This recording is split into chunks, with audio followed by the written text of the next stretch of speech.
olhei o sol e enxerguei do lado. Eu tentei gritar, mas fiquei calado e não vou perder a minha chance agora. Hoje é muito fácil de entender que nada é por acaso. Sei que existe o bem, sei que é errado. E se eu não disser, quem vai dizer?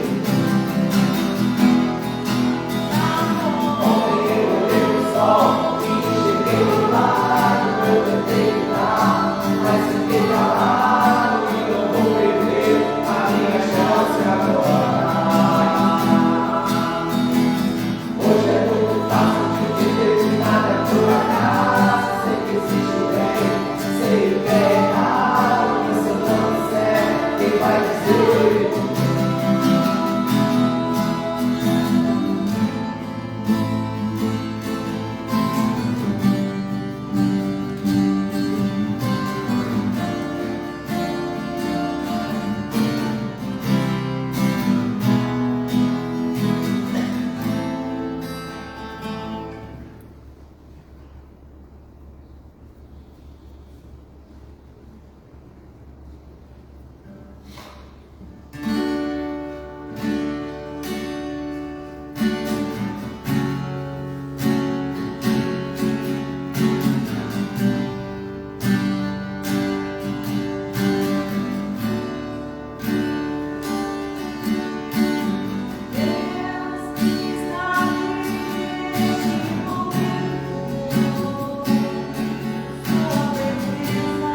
mestre, ainda numa cruz, esqueça isso é passado, pois o Cristo é sempre luz, pois o Cristo é sempre luz.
Jesus reserva para nós.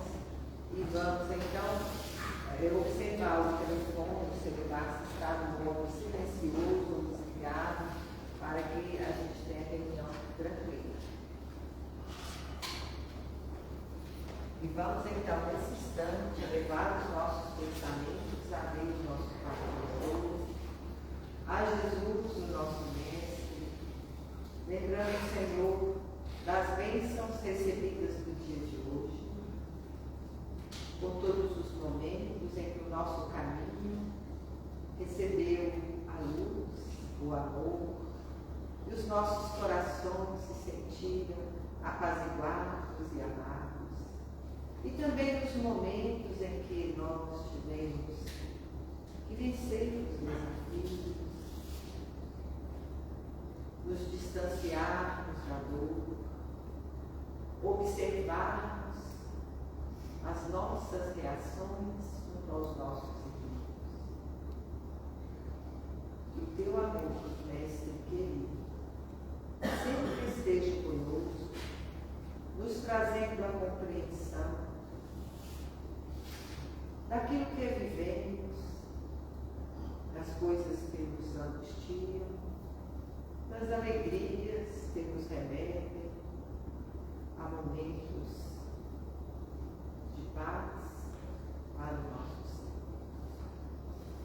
Nesta casa de bênçãos que nos encontramos nesta hora, temos a certeza de que estás conosco, que temos a facilidade de encontrar as vibrações do teu coração e por isso agradecemos a companhia dos amigos espirituais do nosso Pai Criador, que está sempre conosco, mas que muitas vezes não percebemos. E nesta noite, Senhor, nós possamos banhar o nosso espírito nas forças que aqui habitam. Estejamos esperançosos, certos de que nos aprontamos para vencer sempre. Ampara o nosso companheiro Francisco, que será o dirigente dos nossos pensamentos durante esta reflexão. Que a tua luz envolva cada um de nós, amparando-nos, fortalecendo-nos no bem, para que esta mensagem possa ser depositada em nossos corações e utilizada por nós em todos os momentos que deva necessitarmos. Ampara-nos, protege-nos, inspire o nosso irmão Francisco e dá-nos, Senhor, a tua paz hoje e sempre. Graças a Deus. A palavra nosso companheiro Francisco.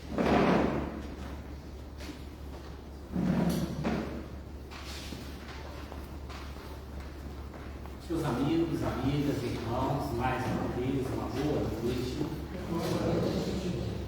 Que o Divino Mestre Jesus Cristo, nosso eterno benfeitor, abençoe os nossos corações, para que sintamos a sua paz a nos envolver e a criar a ambiência necessária aqui, a fim de que possamos recolher, vindas do mais alto, as luzes, as inspirações, com as quais nós possamos fazer a nossa reflexão dessa noite, que possamos, então, assim, diante dessas luzes e dessas inspirações, buscarmos sempre a presença do nosso Mestre Jesus, naquela proposta que Ele nos fez de que, onde estivesse duas ou mais pessoas reunidas em seu nome, aí também Ele estaria presente em espírito, com as suas luzes, com as suas inspirações.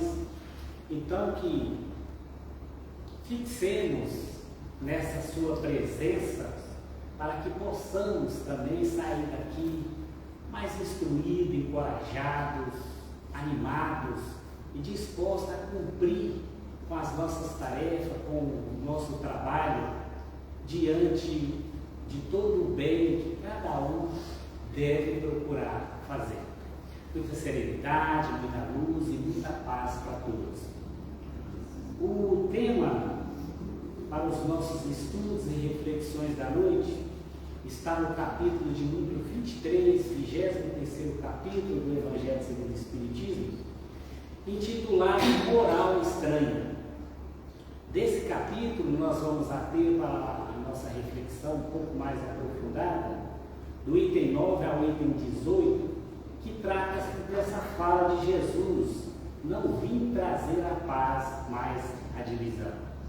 Moral estranha, então, parece contradizer o eixo central, o principal ensinamento de Jesus sobre o amor e a caridade. Esse termo moral estranha, ele surge devido a algumas palavras de Jesus, como odiar pai e mãe, deixar os mortos, enterrar os seus mortos, e como esse: eu não vim trazer a paz, mas a divisão.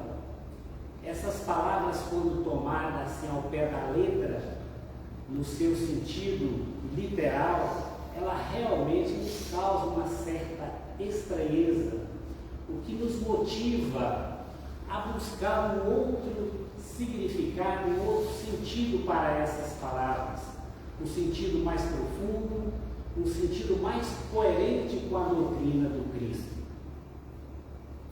Allan Kardec teve uma grande delicadeza em colocar logo no prefácio, na parte de introdução desse capítulo do livro, o Evangelho segundo o Espiritismo, uma nota que nos alerta sobre o risco que podemos incorrer em querer fazer uma análise, uma interpretação literalmente dos textos contidos nos Evangelhos. Ele nos alerta de que nós devemos ter uma certa precaução de que analisar um pouquinho o contexto de onde, como, por que Jesus pronunciou determinadas palavras, para que a gente não seja suscetível de incorrer em erros, em equívocos, contraditórios a todo o ensinamento de Jesus Cristo. Kardec então nos diz, no terceiro item, logo na introdução, notícias históricas: para bem compreender certas passagens dos Evangelhos, é necessário conhecer o valor de várias palavras que neles são empregadas com frequência e que caracterizam o estado dos costumes e da sociedade judaica dessa época. Essas palavras, não tendo para nós o mesmo sentido, frequentemente foram mal interpretadas e por isso mesmo deixaram uma espécie de incerteza. A compreensão do seu significado explica, por outro lado, o sentido verdadeiro de certas máximas que parecem estranhas à primeira vista. Feita então essa observação, vamos então direto ao nosso estudo. Jesus nos disse: não penseis que eu tenha vindo trazer paz à terra. Não vim trazer a paz, mas a espada. Porquanto vim separar de seu pai o filho, de sua mãe a filha, de sua sogra a nora, e o homem terá por inimigos os de sua própria casa. Essas palavras de Jesus foram transcritas no Evangelho de Mateus, no capítulo 20, versículo de 34 a 36. É aquela alerta que o Kardec já nos fez no início, de que se tomada ao pé da letra, essa missão do Cristo, toda ela feita de amor, de paz e justiça, ela nos traria um certo equívoco na interpretação das suas passagens.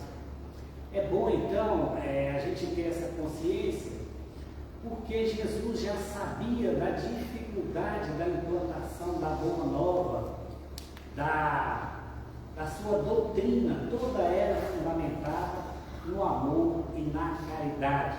Ele já previa, já sabia dessas dificuldades.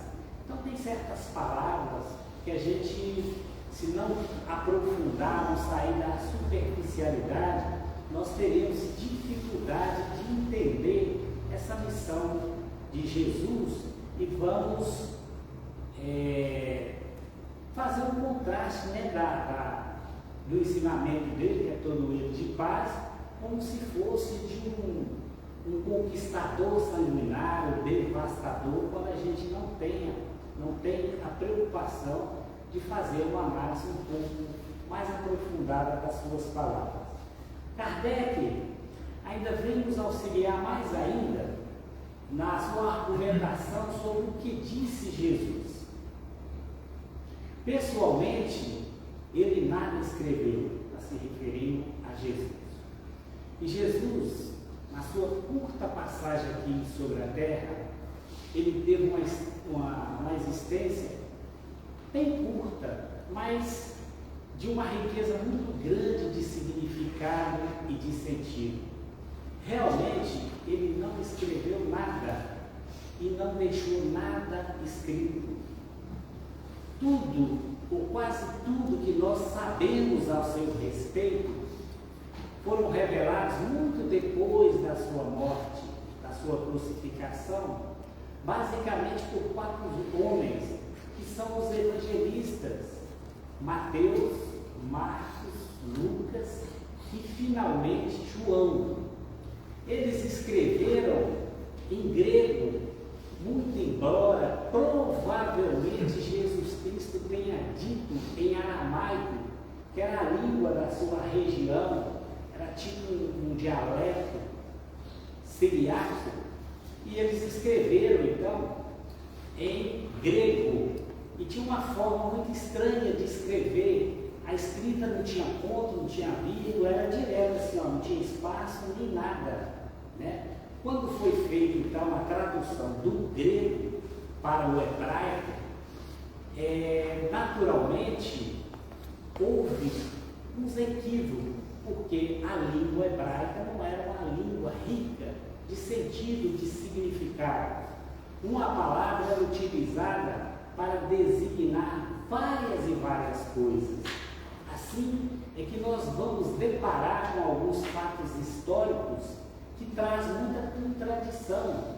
E a doutrina espírita, ela vem nos esclarecer esses equívocos, nos trazendo assim, com exatidão, essa passagem, essa transição de nome do grego para a língua hebraica. Por exemplo, na criação do mundo, na Gênese de Moisés, está grafado que o mundo foi criado em 6 dias, ou seja, 6 vezes 24 horas. E há muito tempo, a ciência, a geologia, que é uma criação divina, já nos provou que não se trata da criação do mundo em 6 dias, mas sim em 6 períodos. E esses períodos datam-se de centenas, milhares, milhões de anos, e que por uma falta de uma palavra correspondente, ficou gravado como se o mundo fosse criado em 6 dias, ou seja, 6 vezes 24 horas. E não são 6 dias, são 6 períodos. Ali tem os períodos terciário, primário, diluviano, pós-diluvianos, até chegar a esses 6 períodos. É uma das orientações de retificação que a doutrina espírita nos traz também. Outra passagem que nos leva também a refletir um pouco mais é quando Jesus faz uma severa advertência sobre a avareza, a ganância, sobre a riqueza, onde ele afirma textualmente que seria mais fácil um camelo passar pelo buraco de uma agulha do que o rico adentrar o reino dos céus. Seria uma incoerência, seria a condenação do trabalho honesto que proporciona a qualquer um angariar os seus bens materiais, a sua riqueza. Na verdade, o Cristo não quis dizer que seria um camelo passar por um buraco de uma agulha, mas um fio, um fuso, um cabo do camelo, que é mais coerente, né? É difícil passar, mas existe essa possibilidade do que um camelo passar por um buraco da agulha ou um rico entrar no reino dos céus. E assim temos várias e inúmeras passagens. No Gênesis também, nós temos a passagem que nos esclarece muito essa questão de amar e odiar. Quando Jacó, ele procurou consorciar, casar com uma das suas esposas. Ele, inicialmente, ele gostava, ele queria casar com a Raquel, mas ele casou com a Lia. E nos textos evangélicos nos diz que ele odiava a Lia, porque amava mais a Raquel. E do latim, non odite, e do grego, cae e licei, não significa odiar, mas simplesmente não amar tanto quanto, amar menos. Então ele não odiava nesse sentido moderno que nós conhecemos, mas ele amava menos, porque amava mais a Raquel. A título de curiosidade, só de informação, Jacó, quando se propôs a contrair um matrimônio, ele foi à casa do seu futuro sogro e pediu a mão de uma das suas filhas em casamento. Naturalmente, ele já conhecia a Raquel. E o sogro sim, aceitou esse pedido dele, pedindo em troca que ele trabalhasse por 7 anos na sua propriedade. E durante esse período ele trabalhou arduamente, a propriedade prosperou em todos os sentidos, e ao curso, quando completou esses 7 anos, ele então foi reivindicar a mão da sua futura esposa. E era tradicional no judaísmo, quando o noivo ia casar, ele armava a sua tenda de frente à tenda maior do futuro sogro. E ali, à noite, o sogro levava a sua filha e cedia a mão dela em casamento.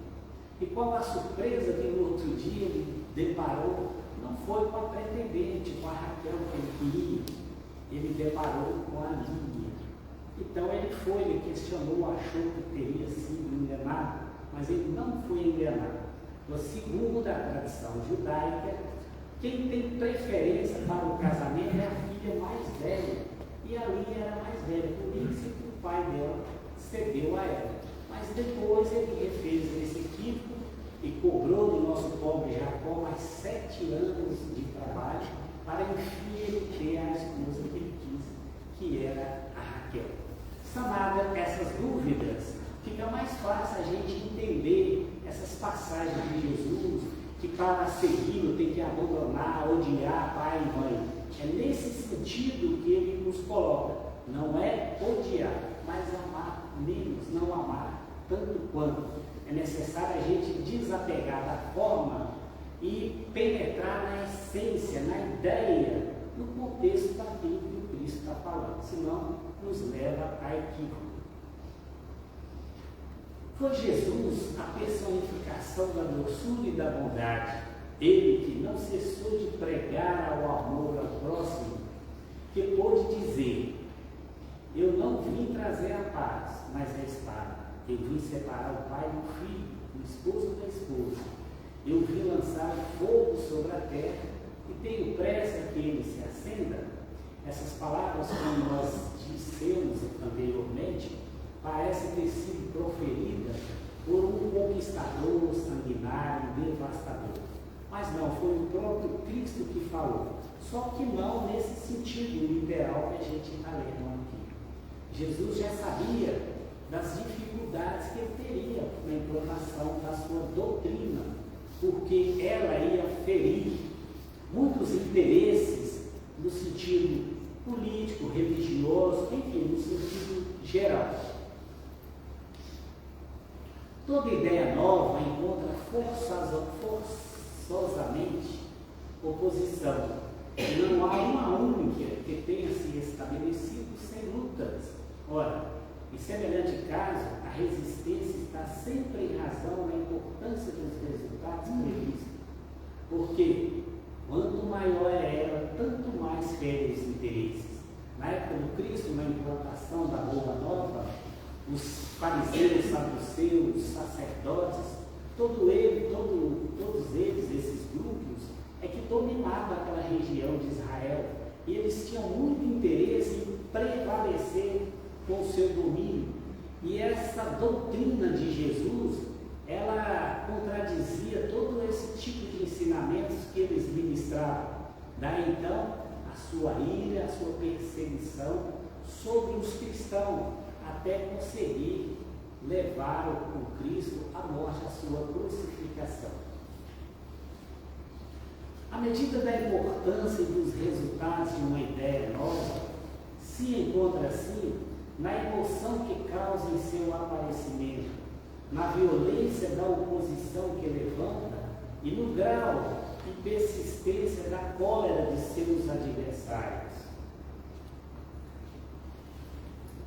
Jesus vinha proclamar uma doutrina que solapava pelas bases os abusos nos quais viviam os fariseus, os escribas e os sacerdotes do seu tempo. Assim o fizeram morrer, querendo matar a ideia, matando o homem. Mas a ideia sobreviveu, porque era verdadeira, cresceu porque estava nos desígnios de Deus.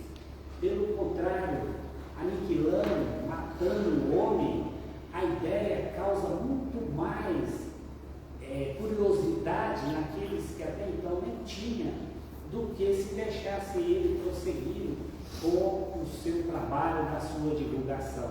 Nós temos o exemplo da própria doutrina espírita, quando em Barcelona foi queimado uma série de exemplares do livro dos Espíritos, no sentido de que, queimando aqueles livros, acabaria com a ideia, com a divulgação da doutrina espírita. O que ocorreu exatamente o contrário, foi uma grande propaganda que o bispo católico que mandou queimar os livros fez para a doutrina espírita. Aguçou ainda mais a curiosidade de todo mundo queria conhecer esse livro, conhecer um pouco mais dessa doutrina, dessa nova doutrina. Então, eliminando o homem, não acaba nunca, jamais, porque a ideia prossegue viva. Infelizmente, os adeptos da nova doutrina não se entenderam quanto à interpretação das palavras do Mestre. A maior parte velada sobre a alegoria e a figura. Daí nasceram, desde o início, as seitas numerosas que pretendiam todas terem a verdade exclusiva e que 18 séculos não puderam pôr de acordo. Desde o início do primeiro ano de Jesus, que começa a contar os anos, até 18 séculos, não foi capaz de haver uma harmonia entre as seitas criadas. Daí o Cristo ter prometido o Consolador, nos enviar o Consolador, que só chegou a partir dessa data, que veio não só confirmar, mas ampliar um pouquinho mais os ensinamentos trazidos por Cristo, que na época as pessoas ainda não tinham essa capacidade de absorver todo aquele ensinamento. Depois desse período, com o advento da terceira revelação divina, que é a codificação da doutrina dos Espíritos, esse conhecimento se ampliou e facilitou muito mais a compreensão de todos aqueles que buscavam trilhar pelo caminho da verdade, um caminho de maior coerência. Quando Jesus disse, não creais que eu tenha vindo trazer a paz, mas sim divisão, seu pensamento era este. Não creais que a minha doutrina se estabeleça pacificamente. Ela conduzirá às lutas sangrentas, das quais meu nome será um pretexto, porque os homens não me terão compreendido ou não me terão querido compreender. irmãos separados por suas crenças tirarão a espada um contra o outro, e a divisão reinará entre os membros de uma mesma família que não tiverem a mesma fé. O Espiritismo vem realizar no tempo certo as promessas do Cristo. Entretanto, não pode fazê-lo sem destruir os abusos, como Jesus encontra sob seus passos o orgulho, o egoísmo, a ambição, a cupidez e o fanatismo cego. Sem sombra de dúvida, já melhoramos bastante, muito mesmo. A doutrina espírita hoje ela tem acesso à aceitação em todos os segmentos religiosos, porque ela é de grande fidelidade a esse ensinamento do Cristo e amplia cada vez mais, não fica restrito, circunscrita a esse mundo, a matéria, ela transcende, vai muito além, ela nos explica, nos esclarece que a verdadeira vida não está aqui na terra, mas em si, no mundo espiritual, no plano espiritual, que nós somos espíritos temporariamente encarnados, que somos espíritos imortais, uma vez criados, jamais nós morreremos, a vida prossegue muito além do túmulo. Então, com esses esclarecimentos todos, já tem uma certa facilidade, ainda assim, existem algumas barreiras, mas não mais aquela perseguição dos primórdios do tempo. Hoje, com esse esclarecimento de todo mundo, de todos os segmentos religiosos, é muito mais penetrante a doutrina espírita do que anos atrás. Mas o tempo das lutas e das perseguições sangrentas passou. As que se tem de suportar são todas morais, e o seu tempo se aproxima. As primeiras duraram séculos, estas durarão apenas alguns anos, porque a luz, em lugar de partir de um só foco, jorra sobre todos os pontos do globo e abrirá mais cedo os olhos do cego, daqueles que realmente não queiram ver. Anteriormente, esse foco de luz partiu-se de um local só, de Israel. Hoje, nos quadrantes, nos quatro cantos do mundo, nós temos as luzes da doutrina espírita, que nos esclarece, nos orienta e nos diz a respeito do nosso futuro, do porvir, e que depende única e exclusivamente de cada um de nós fazer a nossa parte para que possamos adentrar a vida espiritual mais leve, mais saudável, mais feliz de uma forma geral como o mundo. Então, certas palavras de Jesus Cristo, repetindo mais uma vez, nunca, jamais pode ser tomada, traduzida, interpretada literalmente, mas buscar o seu sentido mais aprofundado, mais coerente, mais condizente com a doutrina do Cristo, toda ela fundamentada na lei de amor, de justiça, de caridade. Que o Senhor nos abençoe, que possamos refletir, fazer uma leitura mais aprofundada, sem guardar essas palavras duras, que é completamente incoerente com o ensinamento do Cristo, e fazer a sua colocação no devido lugar, no seu verdadeiro sentido, lembrando sempre que a doutrina do Cristo é uma doutrina de paz e de amor. Que cada um possa buscar e trabalhar para vencer esses nossos desafios, interiorizar esses ensinamentos e compartilhar ele com todos aqueles que nos servem. Que assim seja, graças a Deus. Vamos, portanto, passar para a segunda parte da nossa reunião, convidando os médicos para se dirigirem à sala de estar.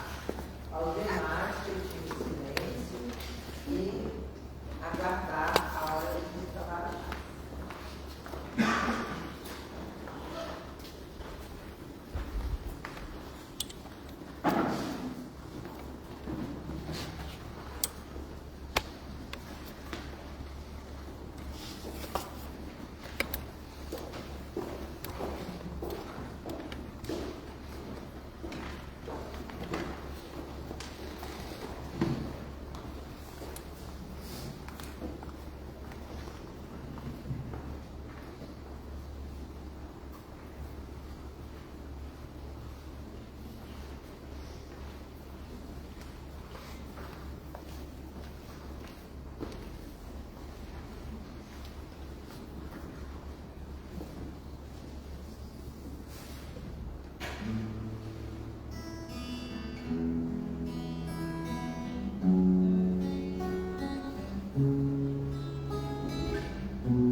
O alto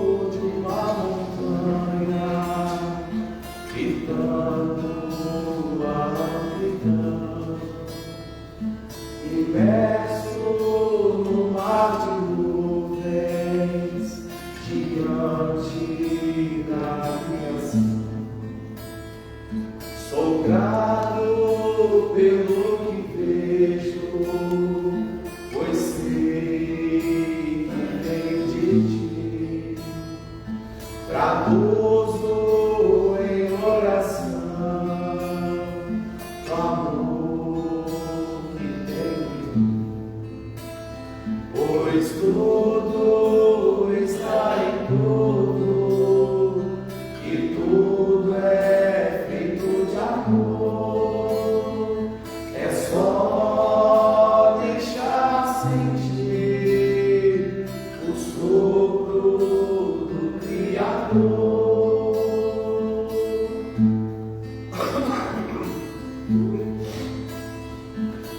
Tudo que existe, existe por ti, e não há palavras para definir. Talvez não entenda, mas posso sentir a fé com a razão. O acaso não pode existir, pois tudo está em tudo, e tudo é feito de amor.